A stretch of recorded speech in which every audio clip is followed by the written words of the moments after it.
Welcome, Gemini, to your monthly in-depth forecast for July for the Sun or the Ascendant. This month sees two mega eclipses, but it also sees your ruling planet Mercury go into a retrograde. It sees the move of Mars and Venus, and eventually Mercury twisting backwards into the sign of Cancer before we see a much more Leonian energy emerge in the last phase of the month.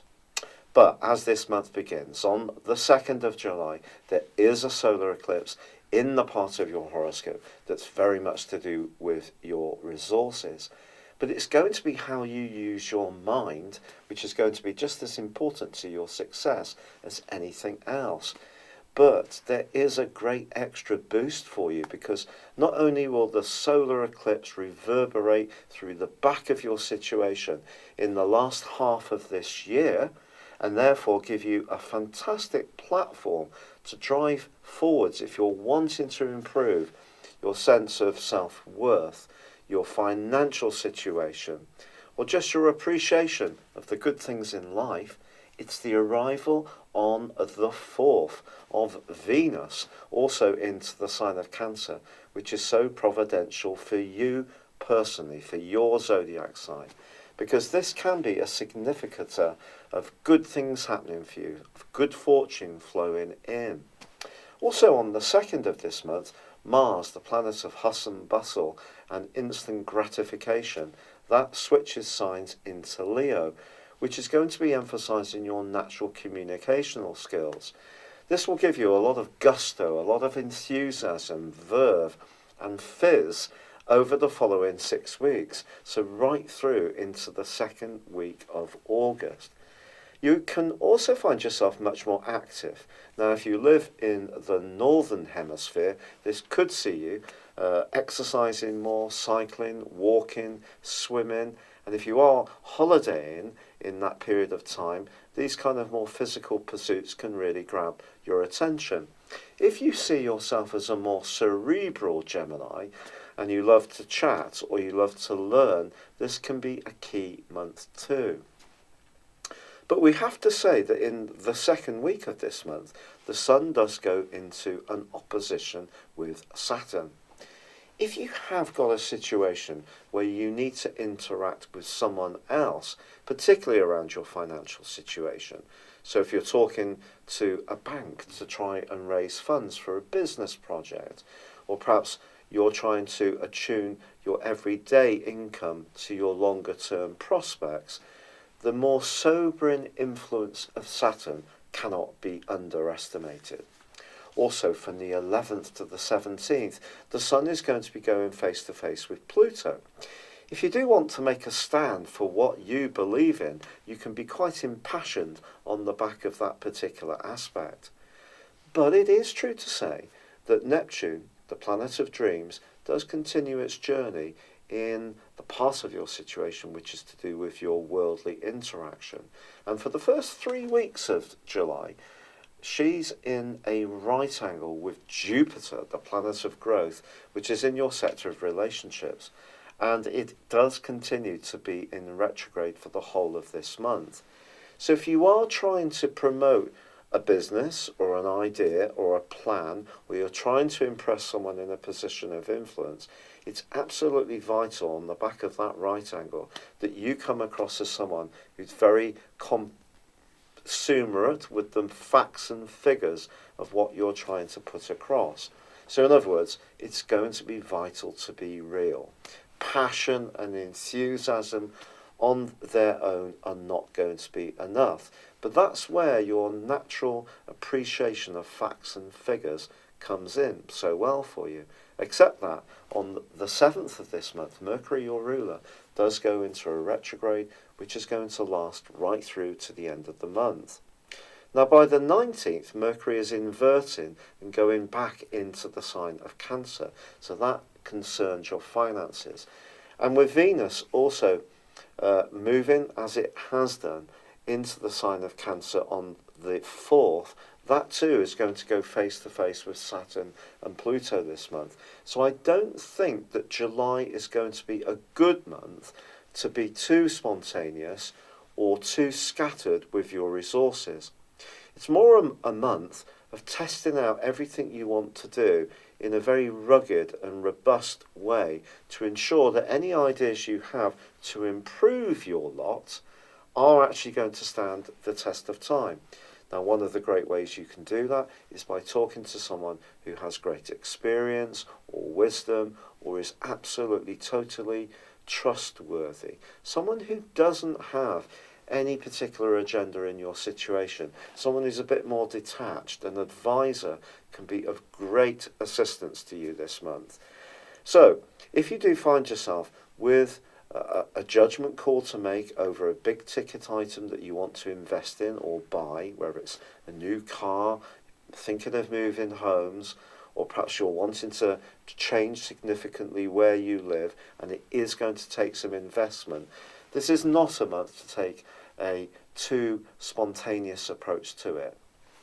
But that doesn't mean to say that your prospects are not looking very good for the next 6 months. It's just that the solar eclipse is also joined by the lunar eclipse at the heart of this month, and that's going to be alongside Pluto in the sign of Capricorn. And right through this month, Saturn and Pluto continue to be very closely aligned.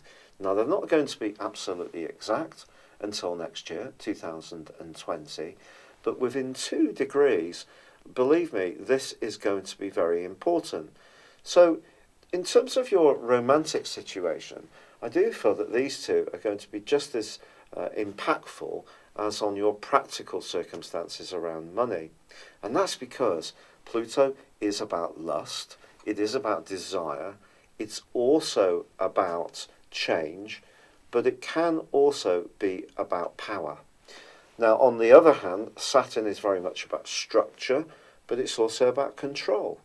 And sometimes Saturn can create some obstacles, some limitations. It doesn't always slow us down in a helpful way. And these two being very close together suggests that when it comes to very close alliances in your world, whether they're spiritual, emotional, sexual, or financial, that there can be some changes. The tectonic plates around the things that you're most invested in are moving. Now, that could mean that you're going to reach some kind of point in the road where there could be some opposition to the direction of travel that you're wanting to take. Or maybe it's someone you're closely involved with wants to change the ground rules. They want to do things in a different ways. And this can lead to some very impassioned discussions. It could, at its very worst, lead to some kind of conflict, some kind of very big tension. But that tension can exist just as much inside of ourselves. And the Gemini influence, and I understand this very much because my draconic sun, the energy that I brought into this world when I was born, is in Gemini.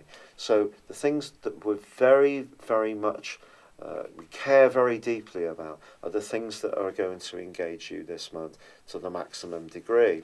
And with Mercury in retrograde and then inverting backwards into Cancer, the way you think about things, the way you express things through the guise of Mars is going to be very, very important. So I wouldn't be too hasty is one of the things to gain from this month. It is a month to be very measured in your point of view.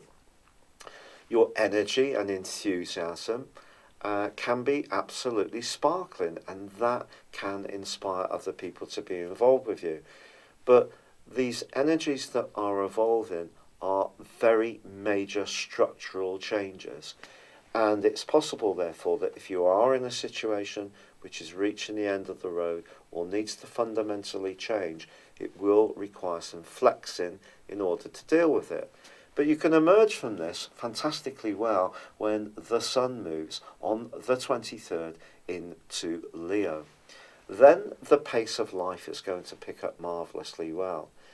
Your speed of thought is always pretty good, but then you're going to be able to add to this neat physicality with Mars in this location too, then joined by Venus as this month draws to a close. This is a wonderful opportunity for your enthusiasm really to grip the people that you encounter. But it is true to say that Mars is going to be clashing with Uranus this month, and the Sun will clash with Uranus too. And Uranus is tucked up in a very psychological part of your scope.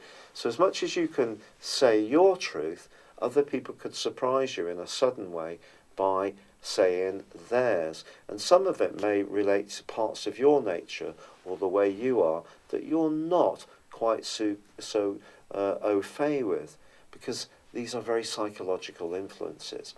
So it is possible, obviously, to look at the planetary activities in a very light and beguiling way, but I think we have to be truthful too.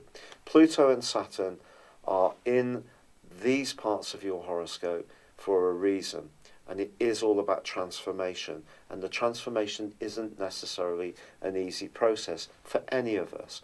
There is big changes developing in the world for us all, but it is about what you're invested in. That's really the key of this month, how you communicate, how you interact with people, and it is about your ability to listen and also acknowledge where other people are coming from, yet at the same time protect your interests.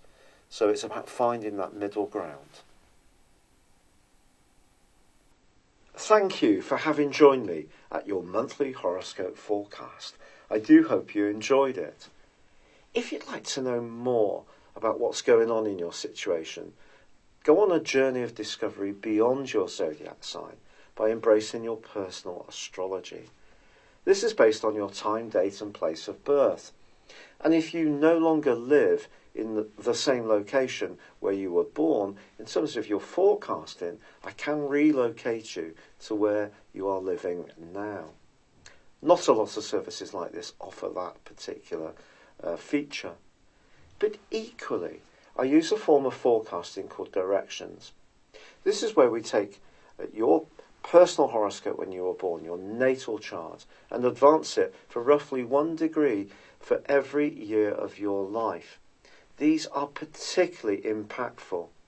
The influence that they have on your natal positions, but also on moving planets that they impact upon now, the transits, really are very powerful. To find out about this, and also if you buy a character analysis and a forecast at the same time, I will give you a 30% discount. Please see the link beneath this video. This is an opportunity to understand some of the more trying patterns that have kept occurring in your life, but also to overcome them, but also embrace the positive opportunities you have to grow and to make the most of your innate talent and skills. And there will be information that can really take your breath away. It's so much more powerful than just your sun sign. Thank you.